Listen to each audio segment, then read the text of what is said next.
शिवलिंग की असली कहानी सृष्टि की शुरुआत में ब्रह्मा और विष्णु के बीच श्रेष्ठता के विवाद से जुड़ी है, जहां भगवान शिव एक अनंत अग्नि स्तंभ ज्योति के रूप में प्रकट हुए।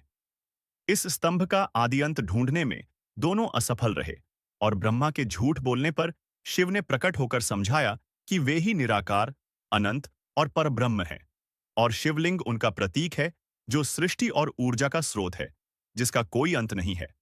और इसी घटना से शिवलिंग पूजा की परंपरा शुरू हुई। उत्पत्ति की प्रमुख कथा भागवत पुराण और शिव पुराण के अनुसार। विवाद। एक बार ब्रह्मा सृष्टिकर्ता और विष्णु पालक के बीच बहस छिड़ गई कि उन दोनों में से श्रेष्ठ कौन है। अग्निस्तंभ का प्राकट्य उनके अहंकार को दूर करने के लिए भगवान शिव एक विशाल अंतहीन अग्निस्तंभ ज्योति के रूप में प्रकट हुए। खोज। शिव ने कहा कि जो इस स्तंभ का आदि, शुरुआत या अंत ढूंढ लेगा वही श्रेष्ठ माना जाएगा। विष्णु की हार।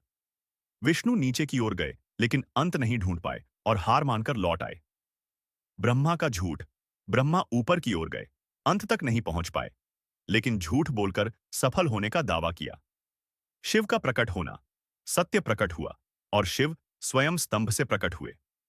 उन्होंने ब्रह्मा को झूठ बोलने के लिए दंडित किया और समझाया कि वह शिव ही निराकार, अनंत और परब्रह्म है।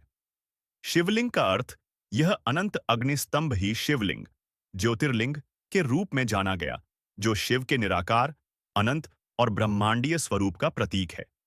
शिवलिंग का महत्व। ब्रह्मांड का प्रतीक।